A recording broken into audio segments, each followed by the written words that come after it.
de Monsieur 6. Son histoire, là, Monsieur 6. Ouais. Monsieur 6, lui, eh bien, il avait 2 enfants.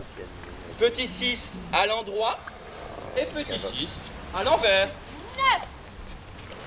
Eh bien non, ce n'était pas 9 son ami, c'était petit 8, mais un petit 8 feignant qui était toujours couché.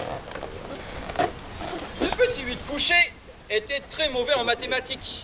Et vu qu'il y a beaucoup de maîtres et de maîtresses, ils savent qu'il faut bien apprendre les mathématiques. Lui, il avait besoin d'une équerre.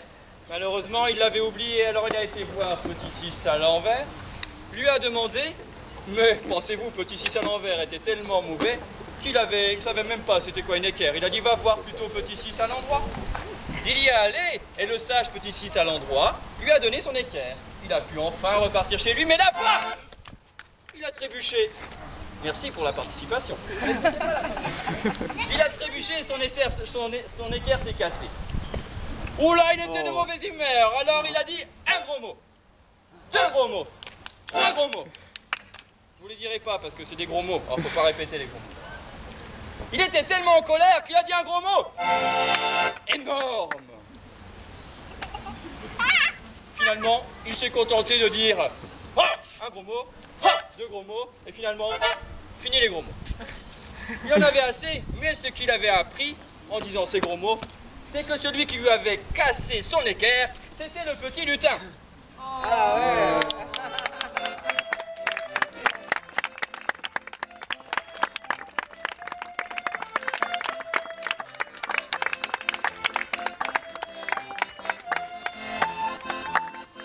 T'as réglé la voiture?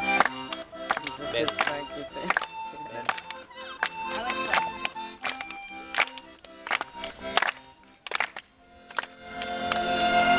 Mais alors, ce brave petit lutin, vous savez qu'il connaissait un ami? C'était un ami un peu bizarre, car il avait une tête, un corps, mais pas de bras. Alors du coup, vu qu'il avait une tête, un corps et pas de bras, tout le monde se moquait de lui. Et ça, c'était très méchant.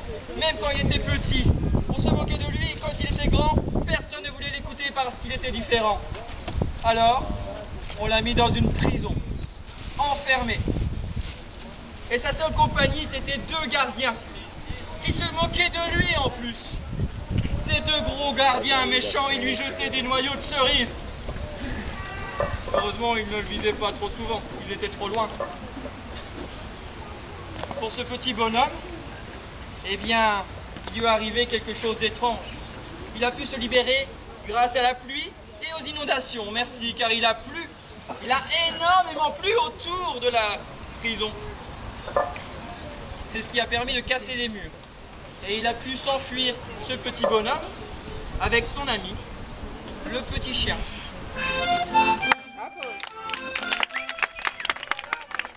Mais cette histoire n'est loin d'être terminée. Car figurez-vous que le petit chien et le petit lutin vivaient ensemble dans une maison toute ronde. Avec une fenêtre toute ronde. Et vu qu'il aimait se guérir tout seul, il avait fait un petit jardin créole à côté. Ce petit jardin était bien agréable. On pouvait faire pousser des salades dedans. On pouvait faire pousser des giromons, plein de choses. À côté de cette maison, il y avait un étang, avec plein de poissons dedans. Ah, c'était un lieu idéal parce qu'ils pouvaient aller camper. Ils avaient 2 tentes en dessous de l'étang. Une tente pour le chien et une tente pour notre ami le lutin. Un jour, ils ont décidé d'aller camper. Alors ils sont partis de la maison toute ronde à la fenêtre toute ronde. Ils ont passé par l'étang, puis rejoint la tente du lutin. Et le chien de son côté, sa tente également. Mais le soir arrivant, il n'arrivait pas à dormir. Il y avait un drôle de bruit.